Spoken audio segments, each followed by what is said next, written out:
क्या हो अगर आपकी नई नई शादी हो गई हो और आपको मुंबई के मार्बल हिल रोड पे एक सस्ता सा फ्लैट मिल जाए और आप वहां रहने भी लग जाओ और कुछ टाइम के बाद आपको पता चले कि आपके साथ साथ और भी कोई वहां रहता है जिसके बारे में आपको कुछ भी नहीं पता। ठीक है, ये कहानी है मुंबई के मार्बल हिल की, जहां एक बिल्डिंग है शांति टावर, जो 20 मंजिले की बिल्डिंग है। कहा जाता है कि ये बिल्डिंग आज भी लोगों के बीच में एक खौफ का माहौल बनाए रखी है। ठीक है, हालांकि इस बिल्डिंग में बहुत सारे लोग आज भी रहते हैं, लेकिन इस बिल्डिंग का जो 17 फ्लोर है वो बहुत ही ज्यादा हॉरर है।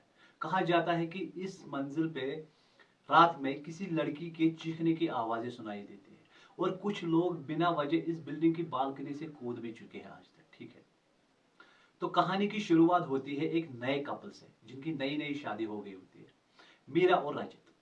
ये लोग इस बिल्डिंग में फ्लैट देखने के लिए आते हैं और इनको 17वें माले पे ही फ्लैट मिल जाता है, बहुत ही सस्ता। ठीक है, इतनी खुशी में इतनी खुशी इनको होती है कि इतना सस्ता फ्लैट हमें मिल गया, वो भी इस एरिया में।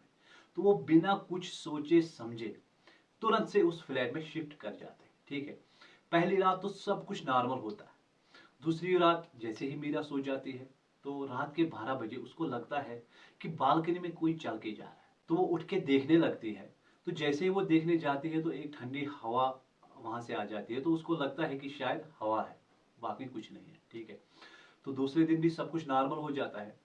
दूसरी रात जब वो फिर से सोने लगती है तो रात के 2 बजे कमरों के जो दरवाजे हैं, खिड़कियां हैं, वो अचानक से हिलने लगते हैं। ठीक है, तो वो लोग क्या करते हैं कि उठ जाते हैं और देखते हैं तो हवाएं चलने लगती है। तो वो सोचते हैं कि ये जो कुछ भी हो रहा है वो हवा की वजह से हो रहा है और कुछ भी नहीं है।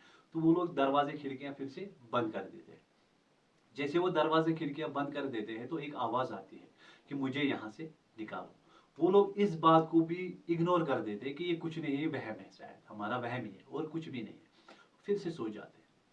तीसरे दिन क्या होता है ना कि कुछ बढ़ने लगता है, लाइट्स ऑन ऑफ होने लगती है, खिड़कियां दरवाजे फिर से मतलब बंद चालू होने लगते हैं। तो वो लोग बहुत ज्यादा खौफ में पड़ जाते हैं।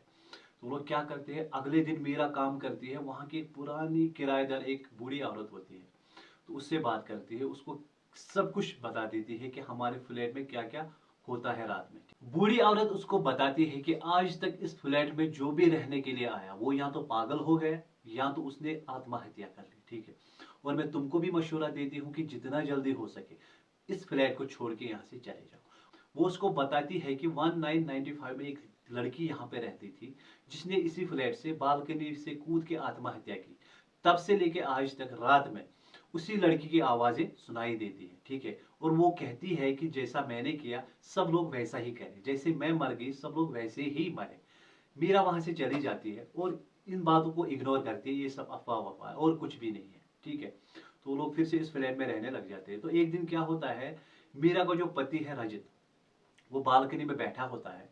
तो उसको लगता है कि पीछे से उसका जो हाथ है कोई खींच रहा है पीछे से। ठीक है, तो इतने में चीखने की एक आवाज आती है। तो मीरा जैसी बालकनी में जाती है तो देखती है उसका जो पति है रजत वो बेहोश पड़ा है। ठीक है, और वो बालकनी के कोने में जिस साइड में जो देखती है ना तो उसको एक साया सा दिखता है। ठीक है, एक लड़की का साया दिखता है उसको, जो उसको बोलती है कि कूद जाओ, कूद जाओ, कूद जाओ। ठीक है, और ये देख के मतलब उसको इतना डर लगता है, इतना खौफ होता है कि वो अपने पति को घसीटते हुए बालकनी से निकालती है और बालकनी को बंद करके वहां से तुरंत उसी टाइम वहां से निकल जाते हैं और गाड़ी में बैठ के वहां से चले जाते हैं। ठीक है, और दूसरे दिन वो उस बिल्डिंग में आते हैं और वहां के मैनेजर से बात करते हैं कि ऐसा ऐसा हमारे साथ हुआ है।